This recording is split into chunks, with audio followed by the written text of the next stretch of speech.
ஓம் அகிலாண்ட நாயகியே போற்றி. ஓம் அஷ்டமி நாயகியே போற்றி. ஓம் அபயம் தருபவளே போற்றி. ஓம் அசுரரை வென்றவளே போற்றி. ஓம் அன்பர்க்கு எளியவளே போற்றி போற்றி. என் அன்பு குழந்தையே, உனக்கான நல்ல விஷயங்களை செய்து கொடுப்பதற்காகவே உன் தாயானவள் இன்று உன்னை தேடி வந்திருக்கின்றேன். என் தங்க குழந்தையே, இன்று உன் அம்மா உனக்கு சொல்ல வந்திருக்கின்ற வாக்கினை நீ தவிர்க்காமல் கேட்க வேண்டும். ஏனென்றால் இது உனக்கான வாக்கு. உன்னை நல்வழிப்படுத்துவதற்காகவே உன் தாயானவள் தினம்தோறும் உனக்கு இந்த வாக்கினை உன் கண்ணில் படும்படி செய்து கொண்டிருக்கின்றேன் என்பதனை நீ மறந்துவிடக் கூடாது. அடையத்தான் செய்யும். ஏனென்றால் ஒருவருக்கு சுடுகாட்டு பயணம் தொடங்கிவிட்டது. என்ன அம்மா, இந்த வார்த்தையை சொல்லிவிட்டு என்னை சந்தோஷம் அடைவாய் என்று சொல்கின்றாயே என்று என் குழந்தை யோசிக்கின்றாயா? நான் சொல்வதற்கு ஒரு காரணம் இருக்கின்றது. நீ என் வார்த்தைகளை கேட்காமல் தள்ளிவிட்டு செல்வாயானால் யாருக்கோ நடக்க வேண்டிய விஷயம், எங்கோ செல்ல வேண்டிய விஷயம் உன்னை தேடி வந்துவிடும் என்பதனையும் நீ மறந்துவிடாதே. ஏறக்குறைய நீயும் இதே சூழ்நிலையில்தான் இருந்து கொண்டிருக்கின்றாய். ஆனால் உன் அம்மா எந்த சூழ்நிலையிலிருந்தும் நான் உன்னை காப்பாற்றுவேன் என்பதனால் இந்த நிலையிலிருந்தும் உன்னை காப்பாற்றி விடுவேன் என்பதுதான் உண்மை. நான் என்ன கொடுக்க வேண்டும் என்று நினைக்கின்றேனோ அதை சரியாக வாழ்க்கையில் உனக்கு கொடுத்து விடுவேன். அதுதான் உண்மை. அதனால் இதையெல்லாம் தாண்டி உனக்கு இந்த வாழ்க்கையில் என்ன கிடைக்க வேண்டும் என்று நீ நினைக்கின்றாயோ அதையெல்லாம் நீ சரியாக பெற்றுக்கொள்ள இப்பொழுதே அம்மாவினுடைய வார்த்தைகளை கேட்டுவிடு. நான் உன் வாழ்க்கையில் நடக்கின்ற ஒவ்வொரு விஷயங்களையும் ஒவ்வொன்றாக சொல்கின்றேன். யார் சுடுகாட்டு பயணத்திற்கு தன்னை தயார்படுத்தி கொண்டிருக்கின்றார் என்பதனையும் நீ தெரிந்து கொள்ள வேண்டும் அல்லவா என் குழந்தையே? இதற்கெல்லாம் முன்பாக நீ தெரிந்து கொள்ள வேண்டிய விஷயம் என்று ஒன்று இருக்கின்றது. அது என்ன தெரியுமா என் குழந்தையே? வாழ்க்கையில் என்னதான் பணம் இருந்தாலும், எவ்வளவுதான் நல்ல விஷயங்கள் எல்லாம் நடந்தாலும், செல்வம் அள்ளி அள்ளி கிடைத்தாலுமே சரி, ஆனால் இந்த ஒன்று மட்டும் இல்லை என்றால் அதுவெல்லாம் இருந்தும் உனக்கு எந்த ஒரு பலனுமே கிடையாது. ஆசைப்பட்ட வாழ்வை கிடைக்கட்டும், ஆசைப்பட்ட செல்வங்கள் உன்னை வந்து சேரட்டும், நீ எப்படியெல்லாம் இருக்க வேண்டும் என்று நினைத்தாயோ அது போன்ற ஒரு சூழ்நிலை உனக்கு அமையட்டும். ஆனாலும் நான் சொல்வது மட்டும் உன்னிடத்தில் இல்லை என்றால் நிச்சயமாக நீ எக்காலத்திலும் இதிலிருந்து மீண்டு வர முடியாமல் மேலும் மேலும் கஷ்டத்திற்குள் தான் சிக்கி கொண்டிருப்பாய். அப்பேற்பட்ட ஒரு விஷயம்தான் ஒருவரினுடைய உடல் நலம். யார் ஒருவருக்கு தன்னுடைய உடல் நலத்தின் மீது கவனம் இல்லையோ, எப்படியோ அது இருந்துவிட்டு போகட்டும், நம் வேலைகளை நாம் பார்த்து கொண்டிருப்போம் என்று சொல்லி ஏதாவது ஒரு விஷயத்தை நோக்கி முயற்சிப்பதோ அல்லது எந்த ஒரு விஷயத்திலும் பொய் சொல்வதோ இது போன்ற விஷயங்கள் எல்லாம் ஒரு நாளும் செய்து கொண்டிருக்க கூடாது. இப்பொழுது உனக்கு அம்மா சொல்கின்ற இந்த விஷயம் நிச்சயமாகவே நல்லபடியாக புரியும் என்று நான் நம்புகின்றேன். நான் இருந்து உனக்கு தருவதை எல்லாம் நீ என்னவென்று இனிமேலாவது புரிந்து கொள்ள வேண்டும். நான் இருந்து உனக்கு கொடுக்கின்ற ஒவ்வொரு விஷயங்களையும் நீ நிச்சயமாக என்னவென்று புரிந்து கொள்ள வேண்டும். தன்னுடைய உடல்நலத்தின் மீது கவனத்தை செலுத்தாமல் மற்ற விஷயங்களை அடைவதையே தன்னுடைய குறிக்கோளாக கொண்டு ஒருவர் செயல்படுகின்றார் என்றால் நிச்சயமாக அது அவர்கள் வாழ்க்கையில் செய்கின்ற மிகப்பெரிய தவறு. என் குழந்தையே, உடல்நலம் என்பது எல்லோருக்குமே நிச்சயமாக அதிகமாக பேண வேண்டிய ஒரு விஷயம். நீ எந்த ஒரு உடற்பயிற்சிகளும் சரி, எந்த இடத்தில் சென்று அதிகமாக படித்தாலும் சரி, கடைசியில் உனக்கு தெரிய போவது என்னவோ இந்த வாழ்க்கையில் உனக்கான மிகப்பெரிய வெற்றிகள் தான். நீ உணரப்போவது எல்லாமுமே இந்த வாழ்க்கையின் மிகப்பெரிய நம்பிக்கை தான். அம்மா சொல்கின்ற விஷயங்களை கவனமாக கேட்டு உன்னுடைய உடல் நலத்தை நல்லபடியாக எப்பொழுதும் கவனித்து கொண்டே இருக்க வேண்டும்.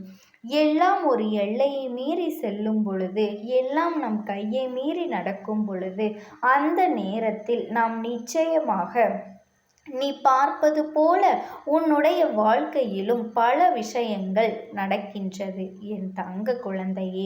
ஒவ்வொருவருக்கும் என்னென்ன பிரச்சனைகள் எல்லாமோ இருந்து கொண்டிருக்கின்றது.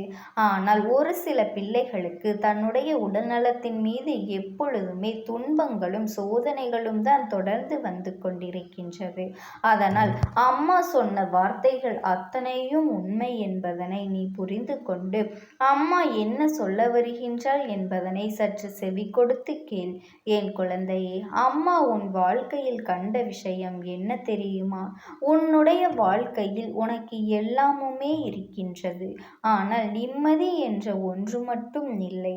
சந்தோஷமாக ஒருவரிடத்தில் சிரித்து பேசி எத்தனை நாட்கள் ஆயிற்று என்று சற்று சிந்தித்து பார்.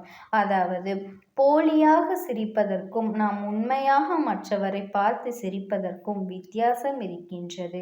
நீ உண்மையாக எப்பொழுது யாரை பார்த்து சிரித்தாய் என்று சற்று சிந்தித்து பார் என் குழந்தையே. அடுத்தவர்களை கெடுக்க நினைப்பதும் அடுத்தவர்கள் வாழ்க்கையை அழிக்க நினைப்பதும் வெவ்வேறு விஷயங்கள். அதனால் இதையெல்லாம் குழம்பிக்கொண்டு எப்பொழுதுமே நீ வேதனைகளை அனுபவித்து கொண்டிருக்காதே என் தங்க குழந்தையே. எல்லா நிலையிலும் நாம் ஆரோக்கியமாக இருந்தால்தான் நம்முடைய வாழ்க்கையில் இருக்கின்ற அத்தனை பேரும் நல்லபடியாக இருப்பார்கள் என்பதனை முதலில் நீ புரிந்து கொள்ள வேண்டும். நான் இருந்து உனக்கு நடத்தக்கூடிய ஒவ்வொரு மாற்றங்களையும் நீ உணரப்போகின்ற தருணம் உனக்கு வந்துவிட்டது. ஒவ்வொரு விஷயங்களையும் உணர்ந்து கொள்வதோடு மட்டுமல்லாமல் மேலும் மேலும் உனக்கான வெற்றியையும் நீ பெறுவாய் என்பதனை மறந்துவிடாதே. உன் அம்மா நான் சொன்ன விஷயம் உனக்கு நிச்சயமாக புரிந்திருக்கும் என்று நான் நம்புகின்றேன் என் செல்ல குழந்தையே. வாழ்க்கையில் எப்பொழுதுமே எல்லா விஷயங்களுமே நமக்கு இதையும் தாண்டி வந்து நம் வாழ்க்கையில் துன்பங்களை கொடுத்து விடுவது கிடையாது. ஆனால் வரக்கூடிய நாட்கள் எல்லாம் ஒவ்வொன்றுமே மிகவும் கடினமான நாட்கள். அந்த நாட்களில் உன்னுடைய வாழ்க்கையில் இருக்கின்ற ஒவ்வொரு விஷயங்களையும் கலந்தெடுத்து அதையெல்லாமே வெளியில் தூக்கி எறிந்துவிட்டு எப்பொழுதும் நீ சந்தோஷமாக இருக்க வேண்டும். அதாவது மரணப்படுக்கை சுடுகாட்டு பயணம் யாருக்கு தயாராக இருக்கின்றது என்றுதானே கேட்கின்றாய் என் குழந்தையே.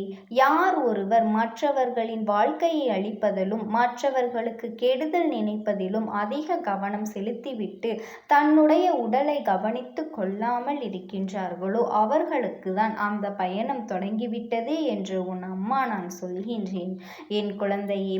நான் இப்படி சொன்னாலாவது எல்லோருமே தேவையில்லாத விஷயங்களை பற்றி சிந்திப்பதை நிறுத்திவிட்டு தன்னுடைய உடல்நலத்தில் கவனத்தை செலுத்துவார்கள் அல்லவா? தன்னுடைய உடல்நலத்தில் தனக்கான உண்மைகளை பெற நினைப்பார்கள் அல்லவா? எப்பேற்பட்ட விஷயமாக இருந்தாலுமே இன்று இந்த வாழ்க்கையில் எந்த ஒரு நன்மைகளையுமே யாரும் யாருக்கும் செய்திட முன்வருவது கிடையாது என் தங்க குழந்தையே. அதற்கு காரணம் என்ன தெரியுமா என் செல்ல குழந்தையே? எல்லோருக்குமே மற்றவர்களை பார்த்து பார்த்தே நேரம் போய்விட்டது. அவர்களுக்கு அந்த நிலை இந்த நிலை என்று சொல்லி அதை எண்ணி பொறாமைப்பட்டு கொண்டும் அதை நினைத்து வருத்தப்பட்டு கொண்டும் இருந்தே பாதி பிரச்சனைகள் அதிகமாகிவிட்டது. இப்படியெல்லாம் இருந்து விடாமல் உன்னுடைய வாழ்க்கையில் எல்லா விஷயங்களையும் சரிசமமாக பெற்றுக்கொள்ள நீ முடிவு செய்யும் பொழுது இந்த வாழ்க்கை உனக்கான ஒட்டுமொத்த சந்தோஷத்தையும் ஒரு சேர கொடுக்கும் என்றும் எப்பொழுதும் தன்னுடைய உடல்நலத்தின் மீது ஒருவருக்கு அக்கறை வந்து விடுகின்றதோ அப்பொழுதே புரிந்து கொண்டால் இந்த வாழ்க்கை நிச்சயமாக சற்றென்று ஒரு நொடியில் இந்த பயணத்தை தடுத்து நிறுத்தி உன்னை நல்வழிப்படுத்தி கொண்டே இருக்கும் என்பதனை நீ மறந்து விடாதே. இனிமேல் எந்த நிலையிலும் உனக்கான நம்பிக்கையை நான் என்றென்றுமே நிறைவாக கொடுத்து கொண்டே இருக்கின்றேன். நான் எல்லா விஷயங்களிலும் உன்னை ஒரு தெளிவுபடுத்தி அமர வைக்க நினைக்கின்றேன். அதனால் எப்பொழுதுமே உன்னை தேடி எந்த விஷயங்கள் வந்தாலுமே அந்த விஷயத்திலிருந்து உனக்கான வெற்றியை நீ நிச்சயமாக பெற்றுக்கொள்ள வேண்டும் என் தங்க குழந்தையை. எப்பொழுதுமே நீண்ட காலம் வாழ வேண்டும் என்ற எண்ணம் எல்லோருக்குள்ளும் இருக்க வேண்டும். உடல் நலனில் ஒரு பாதிப்பு ஏற்பட்டுவிட்டது என்றால் ஒட்டுமொத்தமாக அத்தனை விஷயங்களையும் செய்துவிடும் என்பதனை நீ மறந்து விடாதே. நான் இருந்து உனக்கு கொடுப்பது போல இந்த வாழ்க்கையில் உன்னை சுற்றி வருகின்ற